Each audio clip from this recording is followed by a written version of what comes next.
Shalom, jemaat yang dikasihi Tuhan. Sampailah kita kepada minggu terakhir di bulan Februari ini. Cepat berlalu, 2 bulan sudah kita lalui tahun 2021 ini. Bagi saya pribadi, memasuki tahun ini dengan inspirasi tema Resetting at One sangat luar biasa sekali. Sangat inspiratif dan akhirnya membuat saya lebih banyak memiliki waktu untuk mencoba menggalinya. Apa yang Tuhan inginkan di dalam tema Resetting at One ini. Bapak Ibu, saudara sekalian, mari kita lanjutkan pembahasan kita. Yang lalu saya berbicara dari Wahyu 21 ayat 5. Dan tema kita itu Wahyu 21 ayat 5, 6, dan 7. Kita coba dalami ayat yang ke-6 dari Wahyu 21. Saya kasih tema, kasih judul khotbah ini Alfa dan Omega. Saya bacakan Wahyu 21 ayat 6. Firman-Nya lagi kepadaku, firman Tuhan Yesus yang ada di taktanya. Firman-Nya lagi kepadaku, semuanya telah terjadi. Mari kita garis bawahi kata semuanya telah terjadi. Berarti segala sesuatu yang terjadi itu karena Tuhan menginginkan. Karena bagian dari kehendak Tuhan. Dan kehendak ini menunjuk kepada bagian penting dari ayat ini adalah aku adalah Alfa dan Omega. Yang awal dan yang akhir. Orang yang haus akan kuberi minum dengan cuma-cuma dari mata air kehidupan. Di bulan Januari sebelum saya sampaikan tentang tema, waktu kita dengar kesaksian dari teman-teman yang ada di sekretariat, saya memakai perumpamaan perempuan Samaria sebagai bagian penting. Bahwa perempuan Samaria itu membutuhkan air kehidupan. Nah ternyata diulang lagi di bagian ini. Dikatakan orang yang haus akan kuberi minum dengan cuma-cuma dari mata air kehidupan. Apa hubungannya Yesus memberikan dirinya, menyatakan dirinya sebagai Alfa dan Omega dengan pernyataannya dia, orang yang haus akan kuberi minum dengan cuma-cuma dari mata air kehidupan. Kita coba dalami ya, satu persatu. Secara istilah, Alfa Omega. Alfa, huruf pertama dalam abjad Yunani. Kalau dicoba digali, dicari artinya, Alfa itu berarti permulaan dalam urutan. Waktu, tempat, atau kedudukan. Yang pertama. Mungkin bahasa yang lain adalah yang awal, yang memulai, permulaannya.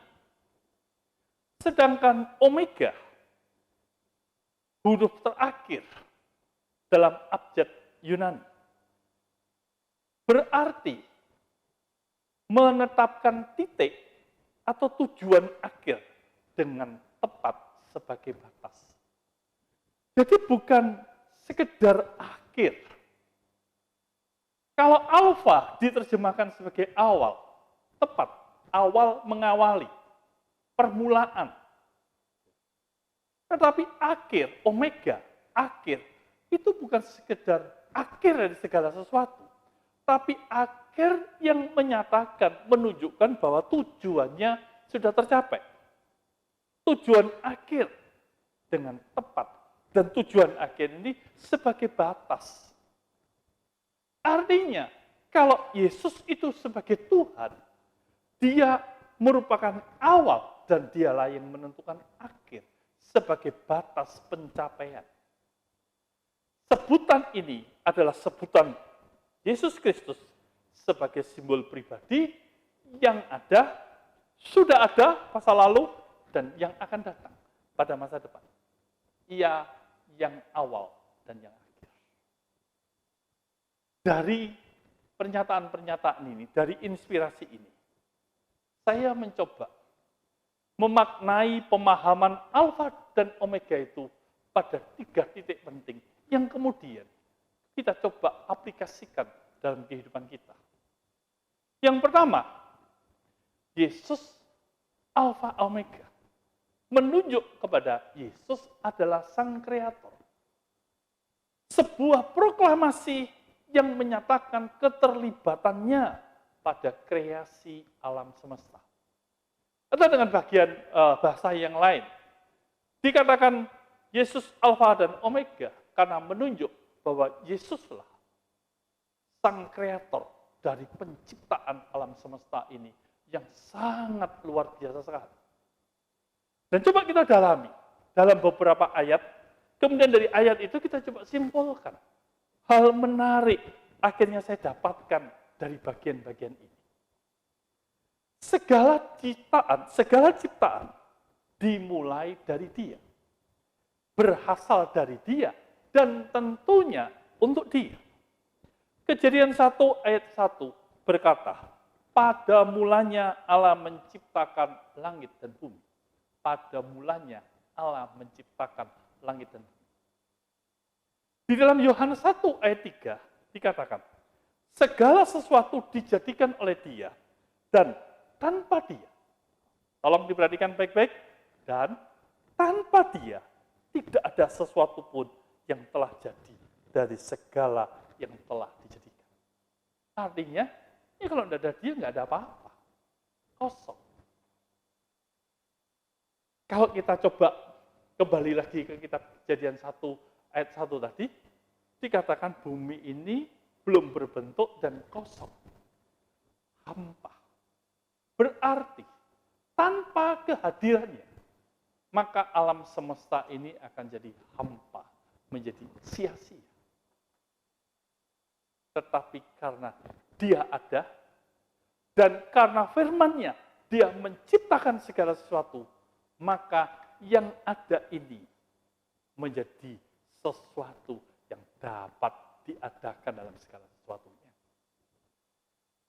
Di bagian yang lain, dari kitab Yesaya 44 ayat 6, firman Tuhan berkata begini. Beginilah firman Tuhan, Raja dan penebus Israel. Tuhan semesta Tuhan semesta alam. Akulah yang terdahulu dan akulah yang terkemudian. Tidak ada Allah selain daripadaku. Jadi, Dia yang terdahulu dan Dia yang terkemudian. Dia yang awal dan Dia yang akhir. Tidak ada Allah selain daripadanya yang mengawali dan mengakhiri.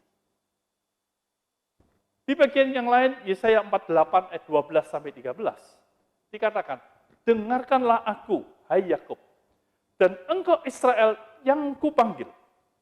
Akulah yang tetap sama, akulah yang terdahulu, yang awal, akulah juga yang terkemudian. Tanganku juga meletakkan dasar bumi, dan tangan kananku membentangkan langit. Ketika aku menyebut namanya, semuanya bermuncul. Dia yang awal dan Dia yang akhir. Ingat kembali kepada istilah tadi, yang akhir itu bukan segala sesuatu yang akhirnya berakhir. Tapi inilah satu penetapan tujuan bahwa Allah menghendaki sesuatu terjadi untuk mencapai tujuannya. Dan inilah penciptaan Allah terhadap alam semesta ini. Alam semesta diciptakan oleh Dia. Dan keberadaan Dia mengisi segala sesuatunya, sehingga yang diciptakannya Dia itu punya tujuan-tujuan yang pasti daripada segala sesuatunya itu. Teman-teman yang dikasihi Tuhan, ini membawa kita kepada beberapa poin dari sebuah kesimpulan daripada bagian ini. Yesus Kristus, Sang Firman yang telah mengambil rupa seorang manusia itu adalah Sang Pencipta yang telah ada sejak sebelum dunia dijadikan. Dia sudah ada sejak lama. Dan Dia yang ada itu yang menjadi kreator dari penciptaan alam semesta. Dan alam semesta ini diciptakan karena firman-Nya. Ini membawa kita kepada sebuah pengertian bahwa alam semesta itu bukan hanya sekedar diciptakan untuk sia-sia, untuk kehampaan. Alam semesta ini diciptakan melalui firman-Nya, karena di dalam firman-Nya ada kepastian kehendak, ada kepastian tujuan yang hendak dicapai. Alam semesta, yang kedua, alam semesta terjadi sesuai dengan kehendaknya. Bukan kehendak manusia. Masalah terjadi bila kehendak manusia lebih dari kehendaknya. Di bagian yang ketiga, Tuhan menciptakan manusia sesuai dengan kehendaknya. Tentunya hanya dapat hidup, manusia itu dapat hidup bila sesuai dengan kehendaknya. Untuk itu perlu sekali menyesuaikan diri dengan kehendaknya. Apa yang saya ingin bagikan dari bagian ini? Yesus ada menciptakan segala sesuatu. Mengawali penciptaan segala sesuatu. Diciptakan alam semesta sesuai dengan firman-Nya. Dan di dalam firman-Nya ada kehendak yang pasti. Manusia khususnya akan hidup dengan berarti saat manusia itu mengerti kehendak Tuhan. Kenapa dia diciptakan? Di bagian yang lain saya tulis, manusia akan maksimal bila sadar akan penciptanya dan hidup segambar dan serupa dengan penciptanya. Di bagian ini saya ingin memberitahu kita semuanya. Makna Yesus Alfa dan Omega itu adalah dia itu pencipta alam semesta dan dia itu pencipta manusia. Kalau kita sadar bahwa dia Alfa dan Omega, maka di dalam bagian hidup ini, maka sebetulnya yang harusnya kita cari, yang harusnya kita utamakan, sebuah pilihan utama dalam hidup kita adalah kita hidup sesuai dengan kehendak. Mencocokkan diri terus dengan apa maunya, maka hidup kita akan lebih maksimal. Masalah terjadi kalau cara berpikir kita hanya berpikir untuk kehendak kita sendiri. Bukankah ini sesuatu yang luar biasa? Artinya, kehadiran saya di muka bumi ini karena dia yang mengawalinya, dan dia akan membawa saya sampai kepada tujuan-tujuan yang dikehendakinya. Dan itu membuat saya harus mencoba mencocokkan diri saya terus di dalam tujuannya. Karena sejak awalnya saya diciptakan sesuai dengan kehendaknya. Baik, mari kita lanjutkan. Bagian kedua. Yesus adalah yang memulai dan menyelesaikan iman. Manusia telah jatuh dalam dosa. Manusia lebih berkonsentrasi dengan kehendaknya, keinginannya. Dan itulah yang menjauhkan manusia dengan Tuhannya, dengan kehendak Tuhannya. Sehingga timbul masalah, problem, dan sebagainya. Dalam titik ini, Yesus tidak menghakimi manusia, Yesus tidak membinasakan manusia. Tetapi dengan kuat kuasanya dan kasih karunia yang besar, Yesus kembali lagi mengawali sesuatu yang penting dalam hidup manusia. Dengan dia mati di kayu salib. Hingga kita menikmati hidup sebagai manusia baru. Yesus diutus untuk memulai perjalanan iman dalam diri orang percaya.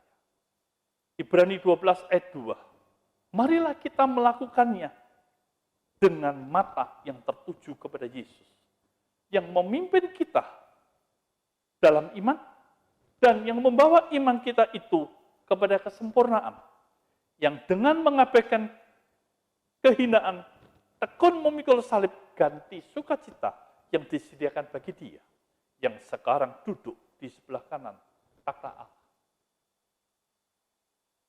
Di dalam keterpurukan manusia,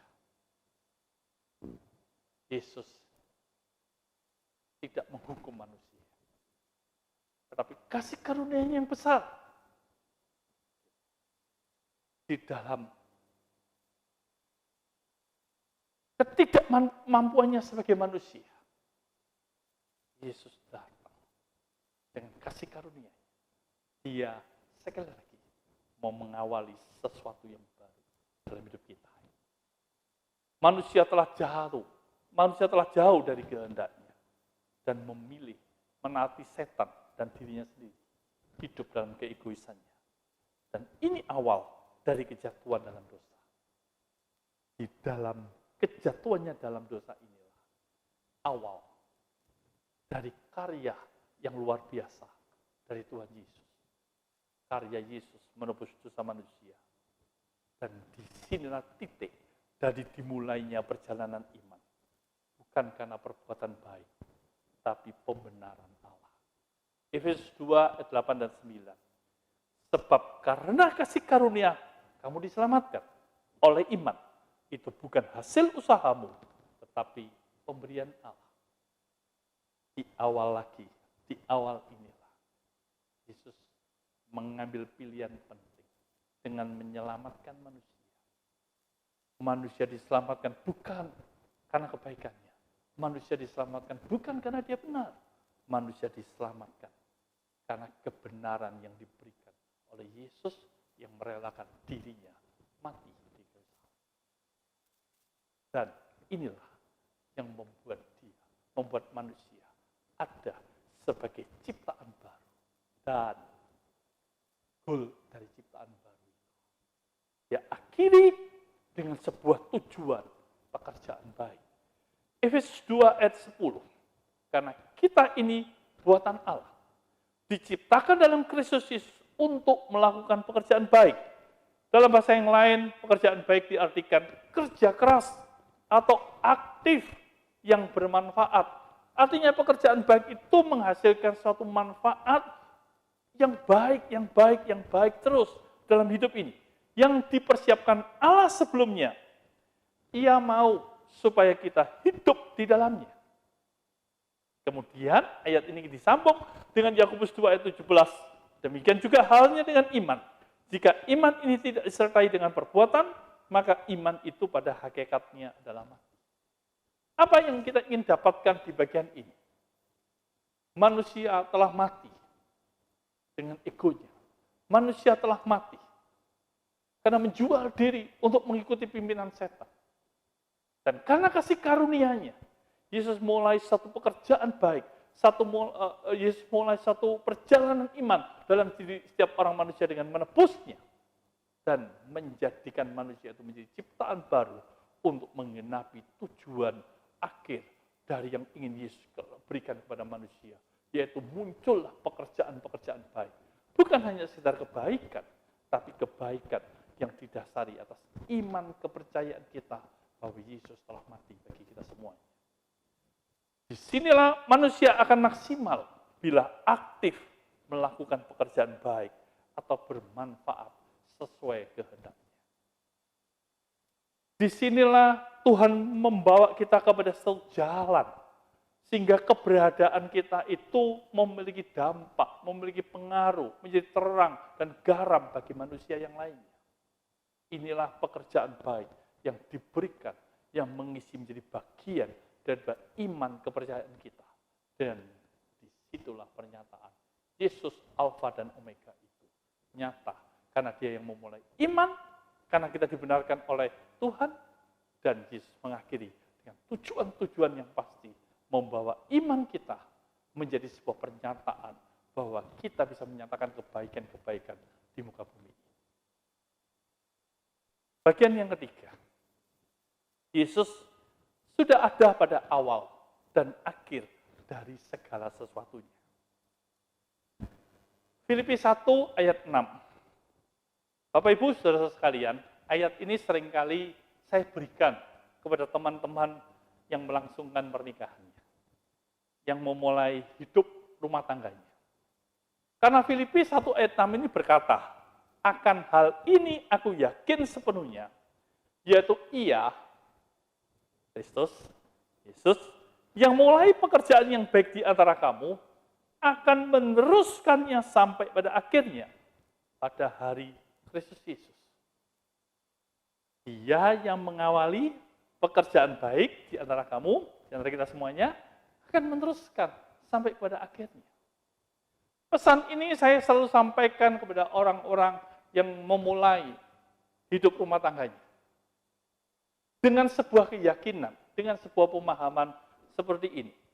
Pada waktu mereka diberkati oleh siapapun, hamba Tuhan yang bertugas memberkati mereka. Waktu mereka diberkati dan ditetapkan sebagai suami istri, maka disinilah arti dari sebuah kehendak Tuhan, bahwa mereka disatukan sebagai suami istri, sebagai awal dari pembentukan keluarga baru. Berarti mereka ada dalam kehendak Tuhan, mereka ada dalam perkenanan Tuhan, dan tentunya mereka harus mencapai tujuan-tujuan yang Tuhan buat dalam hidup mereka. Mereka bukan dua lagi, tapi menjadi satu. Berarti ada sebuah ikatan yang luar biasa, bahwa lewat hidup mereka dunia akan diberkati, lewat hidup mereka keluarga akan diberkati. Ini akan membawa sebuah pilihan-pilihan terhadap kehidupan apabila di dalam dinamika kehidupan berkeluarga mereka menemukan masalah, mereka menemukan perbedaan-perbedaan, mereka menemukan titik-titik kelemahan satu dengan yang lainnya, yang bisa membuat konflik, bisa membuat masalah dan sebagainya. Apapun yang terjadi dalam dinamika itu, mereka harus ingat bahwa awalnya Tuhanlah yang menyatukan mereka. Dan Tuhan bukan hanya sekedar menyatukan mereka saja, tapi Tuhan memberi janji bahwa Dia akan meneruskannya. Dia memberi jaminan sampai pada akhirnya. Artinya nggak ada pilihan lagi bagi suami istri itu untuk berkata, ya sudah kita bisa aja, ya sudah kita cerai aja, karena kita nggak cocok. Oh nggak seperti itu. Komitmennya dia mengawali, dia memberi jaminan sehingga apa yang dipersatukan Tuhan ini tidak bisa diceraikan oleh apapun juga. Ini merupakan bagian daripada kehendak Tuhan. Disitulah karya Tuhan, ketuntunan Tuhan menjadi bagian daripada hidup mereka. Dan inilah yang harus dicari oleh pasangan suami istri itu. Untuk saling mencocokkan diri, untuk saling merendahkan diri, untuk saling menerima satu dengan yang lainnya dengan sebuah kesadaran.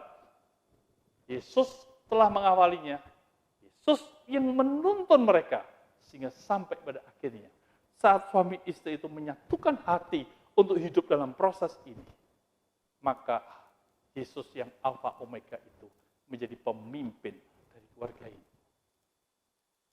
Alfa, titik awal dari segala sesuatu yang harus dilakukan.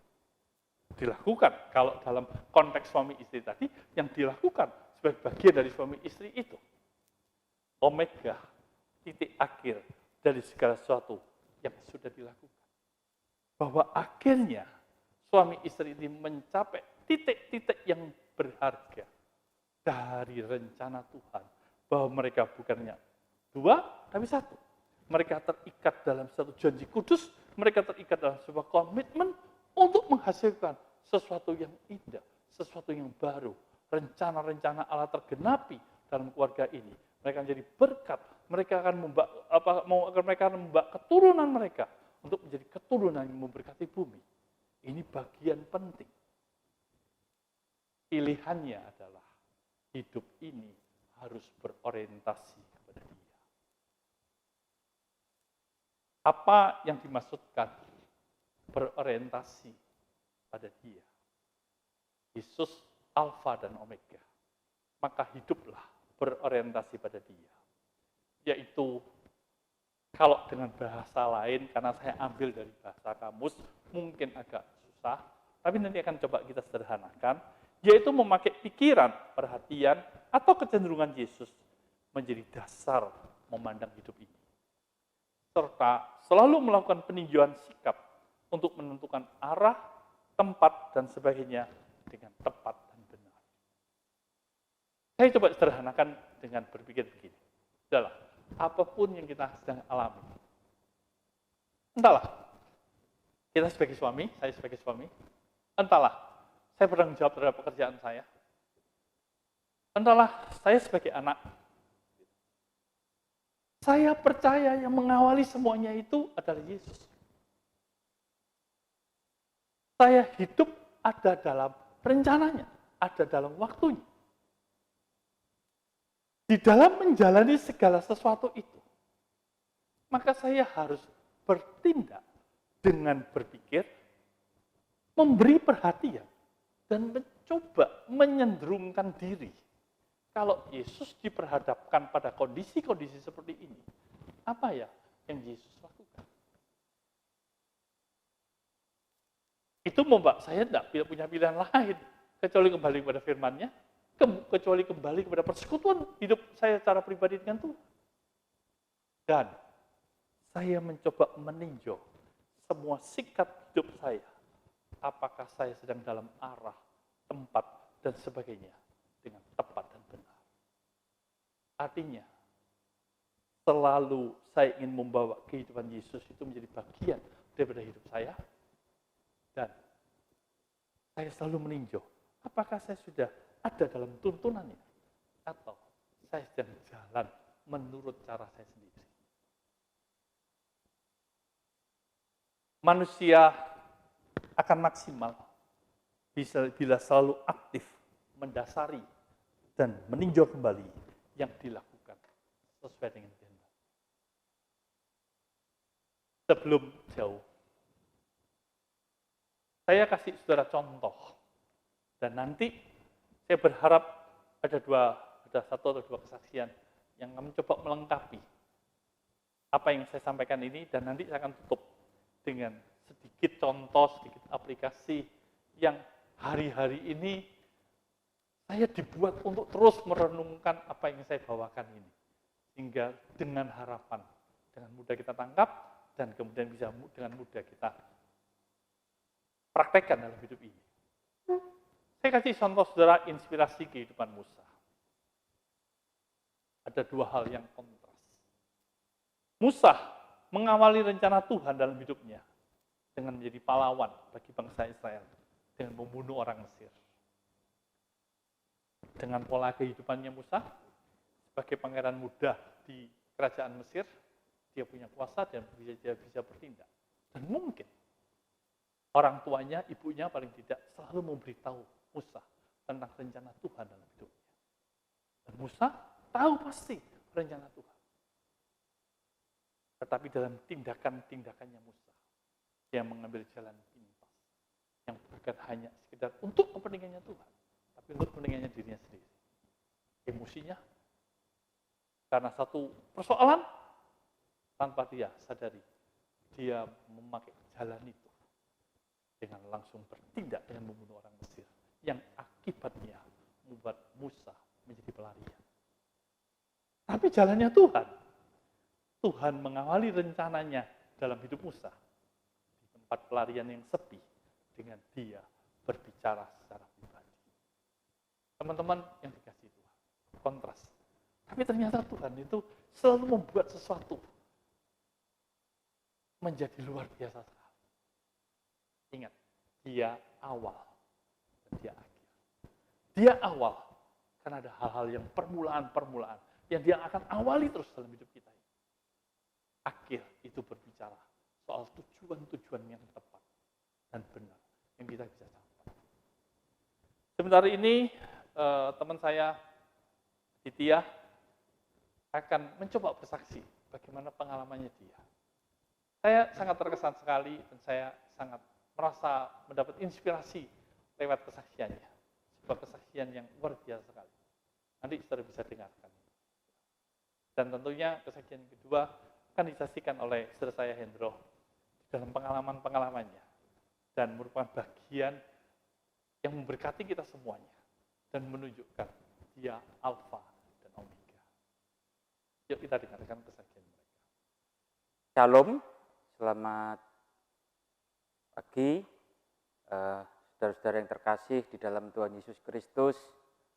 Perkenalkan, nama saya Aditya Amarendra, saya 46 tahun, saya sehari-hari bekerja sebagai aparatur sipil negara atau ASN yang dinas di pemerintah kota Surabaya. Saya sebelum lulus kuliah, saya sudah bekerja. Saya bekerja di kantor akuntan publik karena background saya adalah jurusan akuntansi. Nah, kemudian saya dari situ saya beberapa kali pindah pekerjaan begitu. Nah, sampai suatu ketika saya mencoba untuk tetap saya punya, karena keinginan saya untuk menjadi dosen, saya ingin untuk bisa membagi ilmu ya dengan orang-orang muda. Saya senang suasana kampus begitu.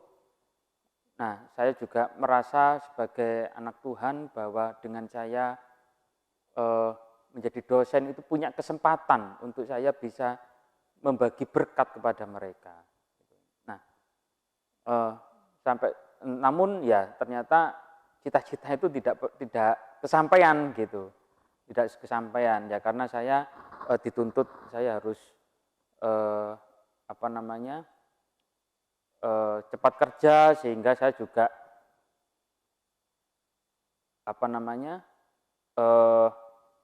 saya ternyata masuk ke dunia profesional ya, profesional yang sifatnya teknis begitu, dunia usaha begitu. Nah, sampai akhirnya suatu ketika saya mencoba untuk berwirausaha, namun gagal. Gitu ya. Gagal, saya bangkrut. Ada juga penyebabnya karena ketipu, begitu ya. Nah, saat saya mengalami kebangkrutan itu, nah, ya putus asa gitu ya, putus asa begitu. Nah, saya membaca lowongan pekerjaan. Nah, lowongannya itu adalah lowongan CPNS, calon pegawai negeri sipil, gitu ya, di lingkungan pemerintah kota Surabaya.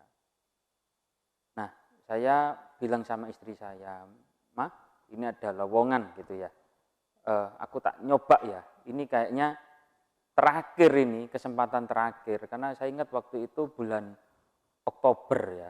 Oktober 2009. Nah, batas usianya adalah 35 tahun. Ya, saya Februari 2010 itu sudah 35 tahun. Nah, jadi dibatasi per 1 Januari tidak boleh lebih dari 35 tahun. Jadi saya adalah di batas usia waktu itu. Nah, saya mikir ini adalah kesempatan terakhir saya untuk saya mengikuti tes CPNS begitu. Nah, entah kenapa saya punya dorongan kuat gitu ya. Nah, saya kok ada sesuatu yang lain begitu ya. Ada satu perasaan optimis begitu ya untuk mengikuti tes CPNS ini. Nah, mungkin karena saya berharap bahwa saya bisa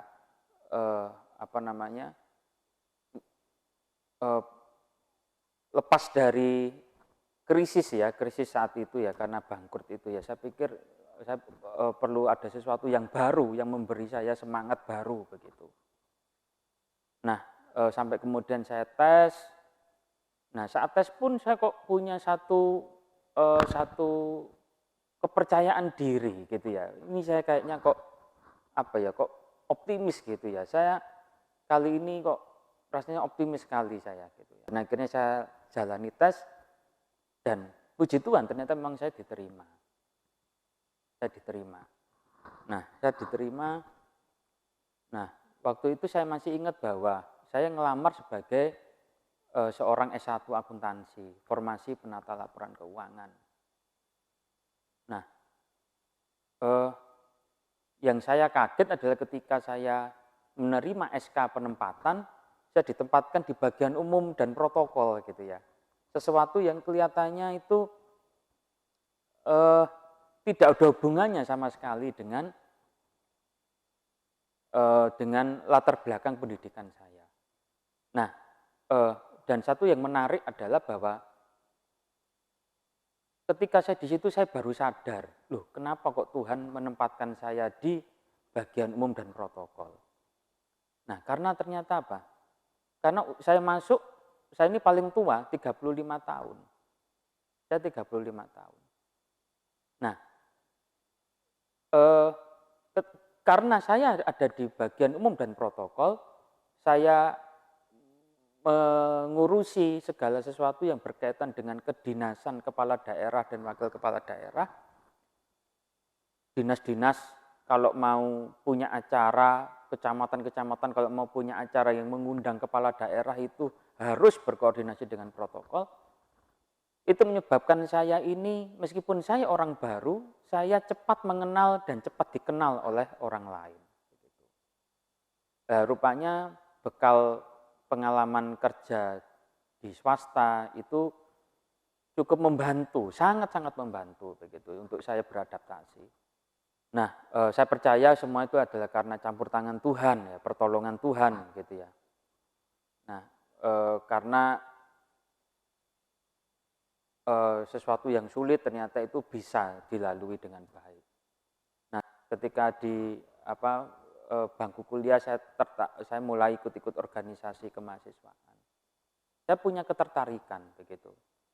Nah, ketika beberapa kali ikut retreat ya bersama-sama saudara-saudara yang lain berdoa bagi bangsa, saya berpikir apa Tuhan yang bisa saya berikan untuk bangsa ini begitu. Nah, ternyata ternyata memang passion saya adalah di pemerintahan itu Tuhan berkati ya, sehingga akhirnya memang saya benar-benar bekerja dan hidup di lingkungan pemerintahan. Nah, saya berpikir ya setiap orang muda harus mulai berpikir Tuhan mau arahkan ya, Tuhan mau arahkan hidup kita ini kemana begitu.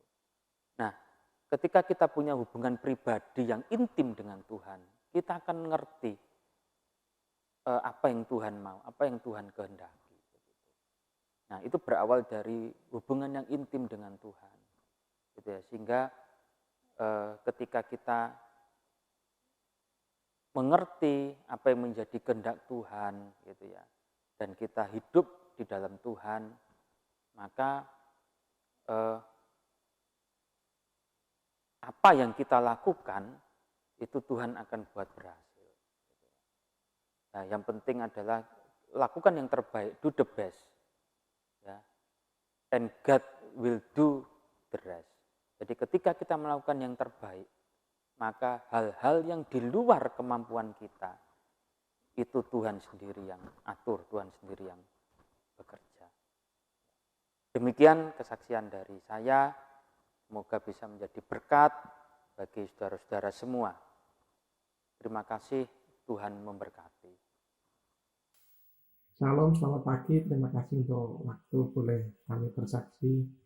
Kami mau menceritakan tentang pengalaman tahun lalu. Tahun 2020 merupakan tahun yang kami lewati dengan berbagai permasalahan. Mengawali dengan sebuah rencana renovasi rumah yang menurut kami sudah direncanakan dengan matang, dengan perkiraan waktu kurang lebih 3 bulan selesai. Dan kami pindah rumah kontrak untuk periode 4 bulan, jadi ada spare waktu 1 bulan. Sepertinya semuanya on track. Semuanya terencana dengan baik. Kami dapat kontraktor yang jujur, harganya tidak terlalu mahal, serta pembayaran yang ringan. Dapat kontrakan 4 bulan di minggu yang sama, padahal biasanya kalau kontrakan itu 2 tahun. Kami pindah rumah pun dibantu tim sekretariat. Di bulan Maret ternyata pandemi COVID mulai merebak dan secara ekonomi berdampak. Beberapa pekerjaan perpajakan yang kami kerjakan mulai gagal bayar dan berdampak juga ke pembayaran renovasi rumah. Tetapi dengan bantuan berbagai pihak, pembayaran dapat kami lunasi. ternyata itu bukan akhir dari sebuah masalah. Kondisinya saat itu justru pihak kontraktor juga mengalami dampak dari pandemi, yaitu mengalami kesulitan keuangan. Dengan berbagai kesulitan komunikasi, kami tetap berusaha berpikir positif bahwa pandemi ini juga mempengaruhi semua pihak. Renovasi yang seharusnya selesai 3 bulan dengan berbagai konflik dan permasalahan dikerjakan hingga 10 bulan. Dan kami diizinkan untuk ditampung di sekretariat selama kurang lebih 6 bulan. Kembali kami kira semua sudah dimulaikan pada akhir tahun, kami kembali ke rumah dengan harapan sudah berjalan normal lagi. Beberapa klien juga sudah mulai bisa melakukan pembayaran. Tetapi justru tanggal 29 Desember 2020, saya mendengar kabar bahwa salah satu kawan hasil tes COVID-nya positif. Wah, mulai timbul khawatir karena 1 minggu sebelumnya dalam event Natal dan Tahun Baru kita kontak dengan beliau beberapa kali. Hari berikutnya saya melakukan tes antigen melalui drive-thru di sebuah rumah sakit dan hasilnya baru keluar hari berikutnya, tanggal 31 Januari, hasilnya positif COVID-19. Menutup tahun baru dengan suasana yang tidak nyaman, ketakutan apa yang terjadi kemudian, apalagi kami baru perjalanan ke Malang ke tempat saudara yang kebetulan juga lebih tua. Tahun baru 1 Januari saya mulai batuk yang saya rasakan semakin mengganggu. Dengan berbagai bantuan akhirnya saya masuk rumah sakit pada tanggal 2 Januari 2021.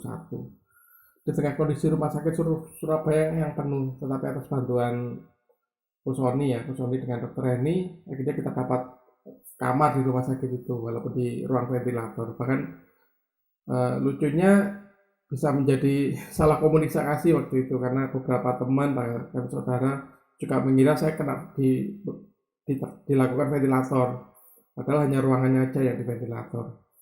Tetapi dengan segala prosesnya saya sudah sembuh dan hasil tes negatif COVID-19 pada tanggal 25 Januari 2021. Terima kasih atas perhatian dan dukungan luar biasa dari saudara, teman, sahabat, dan orang-orang tanpa nama yang membantu. Bahkan dari sesama pemerintah COVID-19 yang sangat mendukung dan membantu. Poinnya yang saya dapatkan di sini sebenarnya bukan di mana saya sakit dan sembuh, tetapi bagaimana paradigma saya berubah.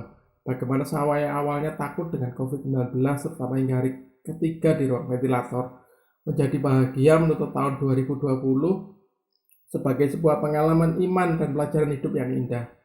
Berkat kesembuhan bukanlah sebagai tujuan utama dan kematian bukan lagi sesuatu yang menakutkan dalam hari-hari perawatan selama 4 minggu. Tapi mengenal lebih lagi isi hati Tuhan, kembali ke poros kehendaknya adalah yang terutama. Mungkin tahun-tahun ke depan bisa jadi akan lebih berat. Tetapi yang saya dapatkan dari pengalaman selama tahun 2020 adalah bahwa dalam kehidupan ini kita bisa jatuh, pasti ada goncangan, ada hal-hal tertentu yang digoncangkan, diruntuhkan seperti ego dan rasa keamanan kita. Tetapi saya belajar melihat maksud ilahi di balik segala sesuatu. Jika kita bisa melihat rencana Tuhan itu adalah merupakan suatu permulaan kemenangan. Karena Tuhan yang memberikan goncangan adalah Tuhan yang baik. Dari awal Tuhan itu baik hingga akhirnya Tuhan itu tetap baik. Saya menyebutnya dengan segala dinamika naik turunnya ini sebagai Tuhan itu maha korektif dalam kehidupan saya. Saya bisa jatuh, tapi dengan kejatuhan itu Tuhan bisa membalikkan menjadi keadaan yang sesuai dengan tracknya Tuhan, sesuai kehendaknya Tuhan. Tuhan akan menarik kembali sesuai rancangannya. Mungkin jika kesalahan itu karena ada pelanggaran, karena kebebalan, ya tentu saja ada harga yang kami bayar atas proses yang harus kita lalui untuk kembali ke jalan Tuhan itu. Goncangan yang terjadi supaya kita menang, bukan supaya kita hancur, karena kita adalah umat pilihan Tuhan yang sudah ditebus dengan darah mahal. Saya belajar tidak menaruh rasa curiga pada Tuhan. Jika Tuhan izinkan pasti ada maksud ilahi di dalamnya. Tuhan mau kita menang.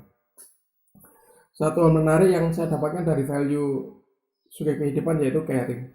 Bagi saya selaras dengan yang dilakukan Ayub saat dia mengalami goncangan. Ayub peduli dan berdoa bagi sahabat-sahabatnya. Dalam Ayub 42 ayat 10, firman-Nya, Tuhan memulihkan keadaan Ayub setelah ia meminta doa untuk sahabat-sahabatnya. Dan Tuhan memberikan kepada Ayub 2 kali lipat dari segala kepunyaannya dahulu.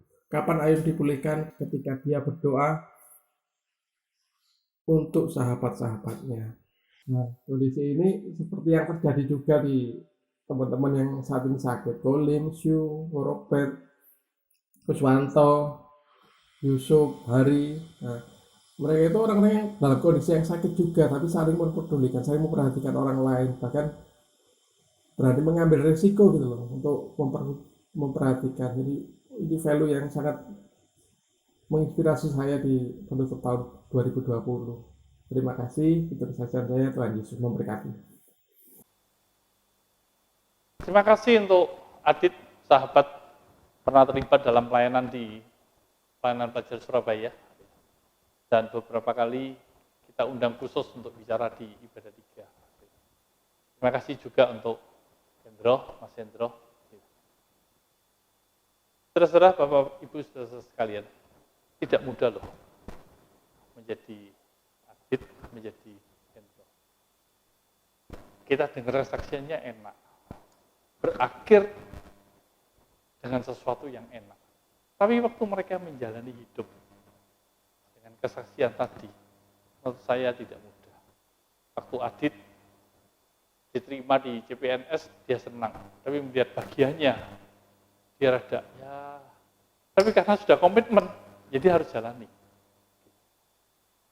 Tapi mari kita lihat, tentunya waktu Adit menjalani, Adit kembali kepada Tuhan, pencipta segala sesuatu, yang mengawali hidupnya, yang membawa perjalanan hidupnya, yang selalu membuka jalan. Dia mencoba untuk menikmati tuntunan Tuhan, sehingga apa yang dia pikirkan menjadi dosa tetap terjadi, tapi berbeda dengan apa yang ada dalam gambaran pikirannya. Tapi justru pengalaman itu akan mengajarkan bagaimana dia diciptakan untuk suatu kehendak. Allah bekerja dalam membenarkan karyanya, penebusan untuk hidupnya, dan tentunya tuntunan menjadi dasar. Demikian juga dengan pengalamannya Mas Hendro. Naik turun. Waktu kami ketemu ngobrol gitu, waduh, saya mengalami, saya merasa bahwa ini ya berat gitu. Tapi ya ngeri-ngeri nikmat gitu ya. Tapi justru disitulah hubungan dengan Tuhan bukan hanya sekedar masalah selesai, bukan hanya mujizat datang, tapi apakah pengenalan akan Tuhan itu bertambah? Itu menjadi bagian yang penting.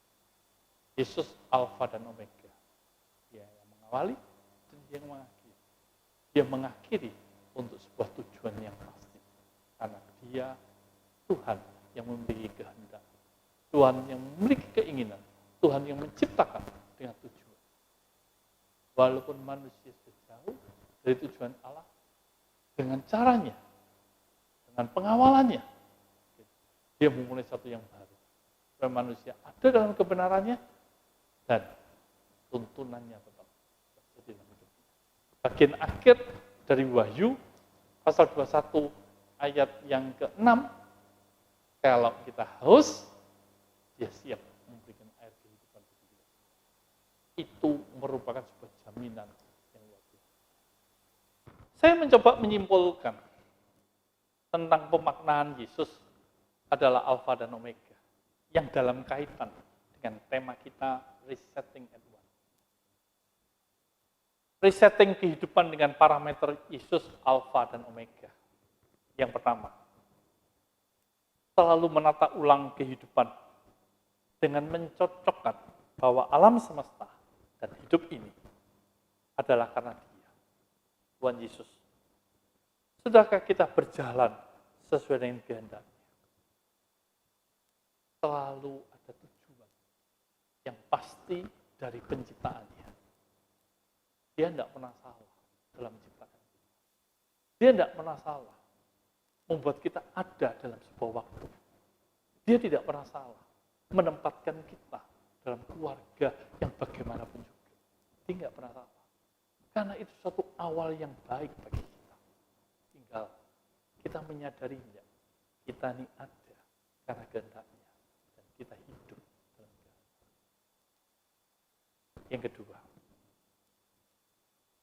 Yesus Alfa dan Omega, kita maknai dengan selalu menatah ulang kehidupan dengan mencocokkan diri bahwa awal iman dimulai dari pembenaran yang dilakukan Yesus yang menebus dosa kita.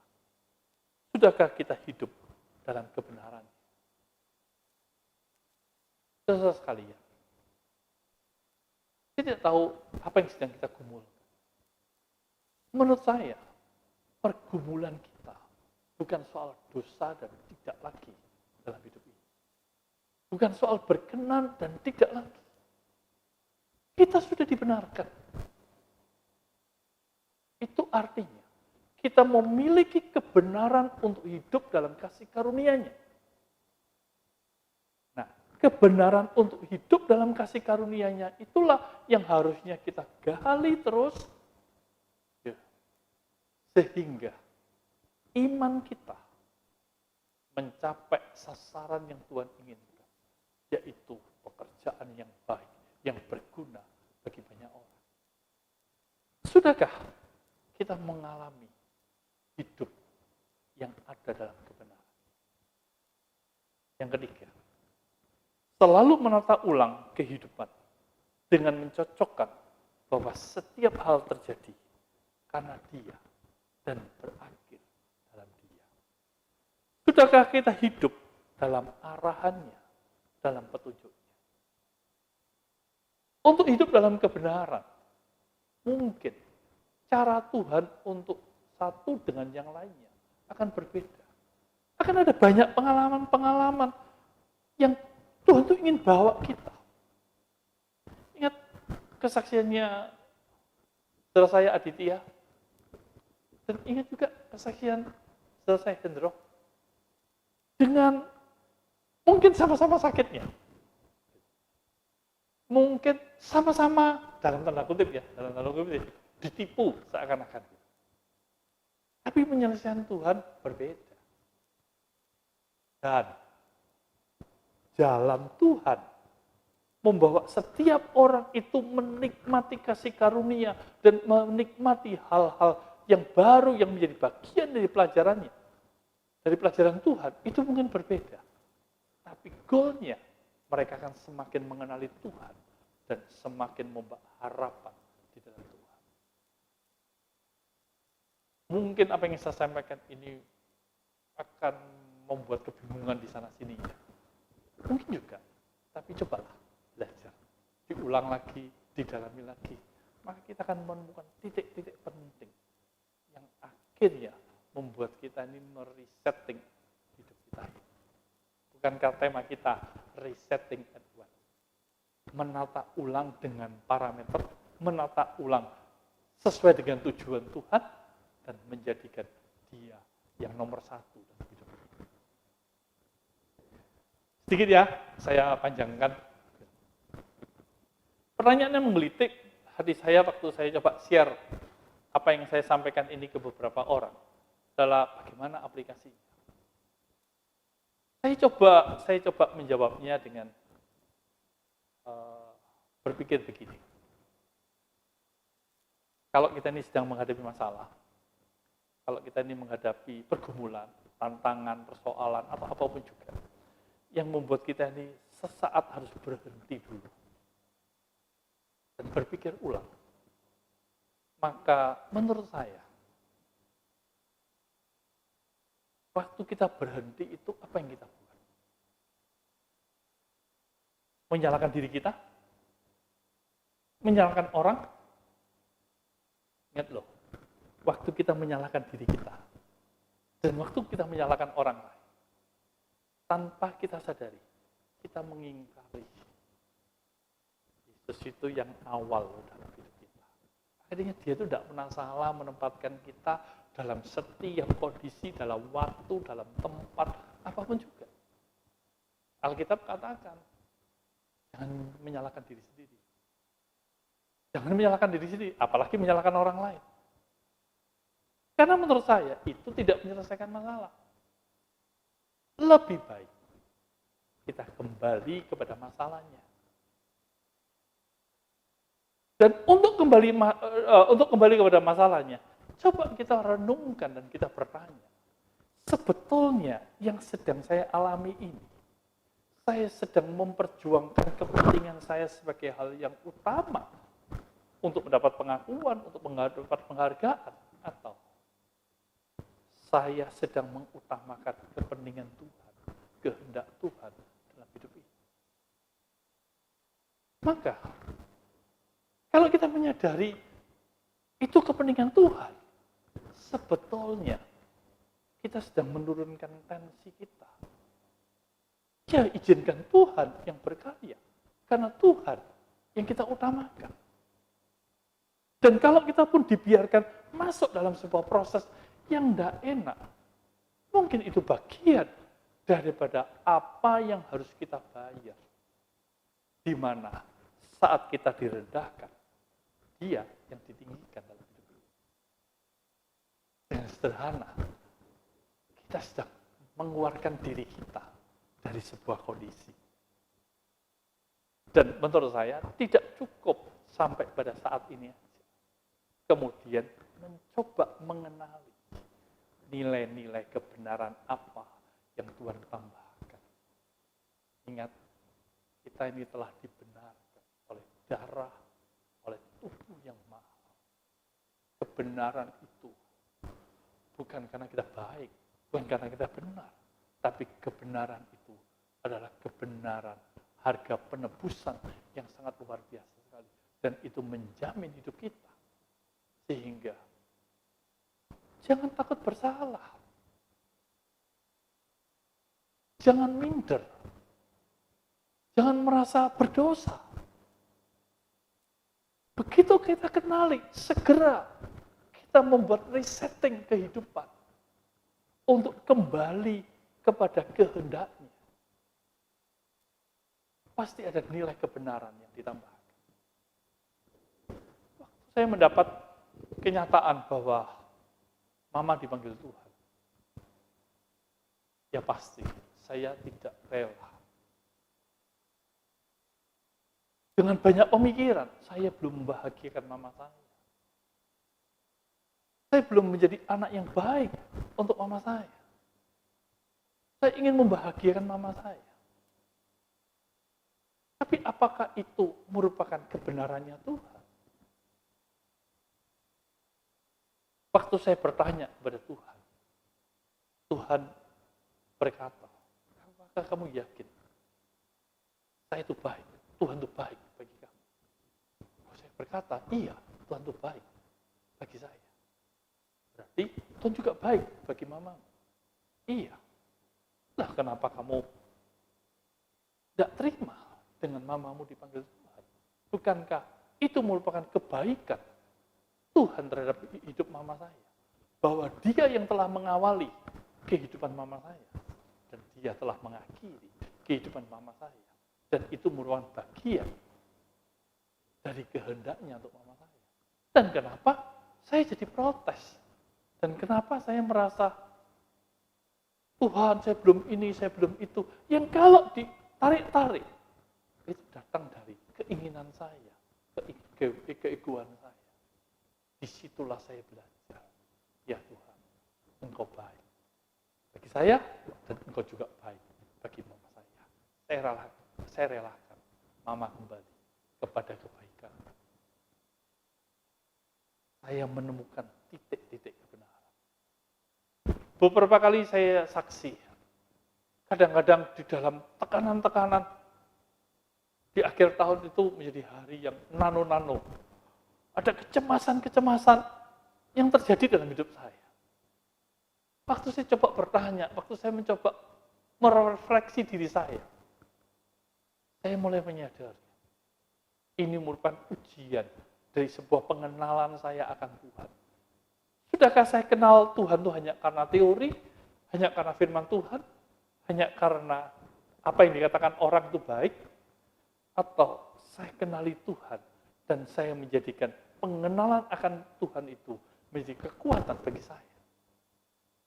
Ternyata dengan banyaknya informasi, cemas, saya jadi meragukan Tuhan dan sebagainya. Itu ujian dari pengenalan saya akan Tuhan.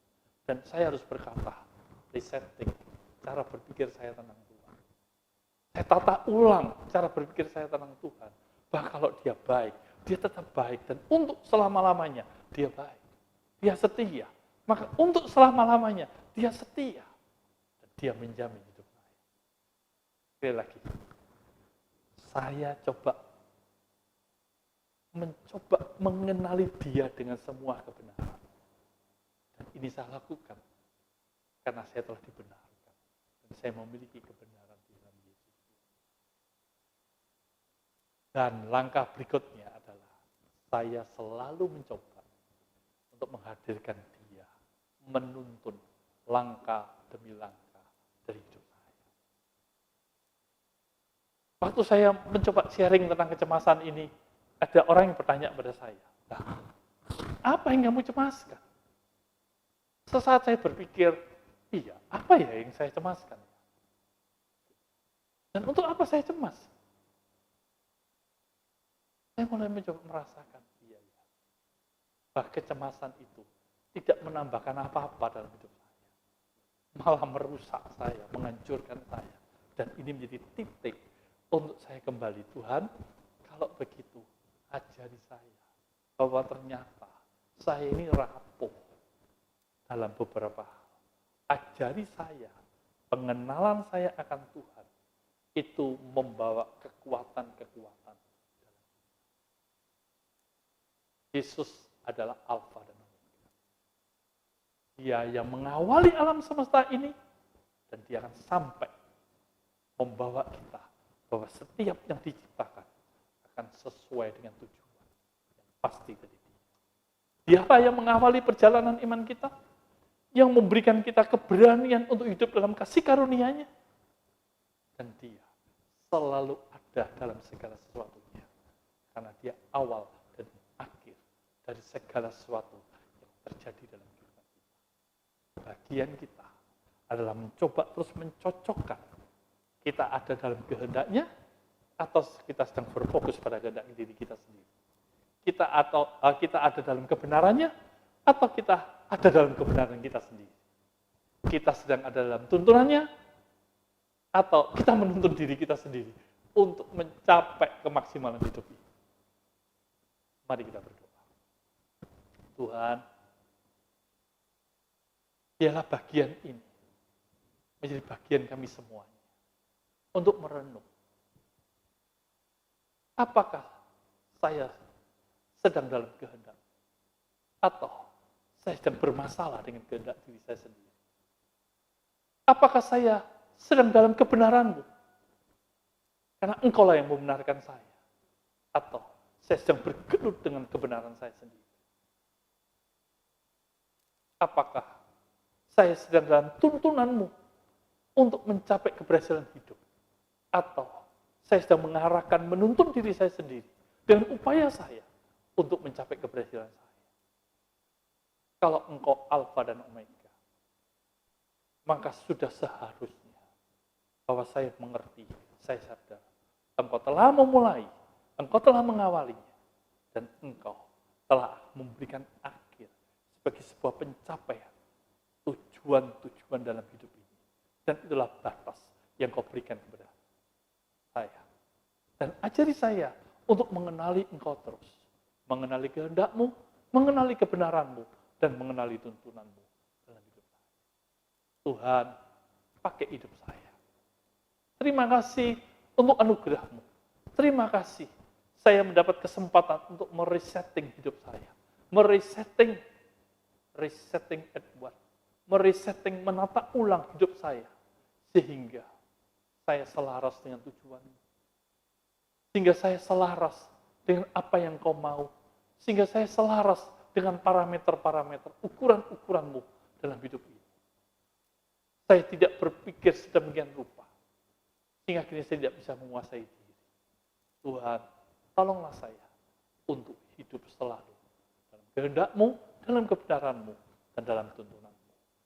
Tuhan, bekerjalah untuk seluruh jemaat-Mu, dan bawa kami semuanya dalam tahun resetting ini untuk menata ulang, meresetting kehidupan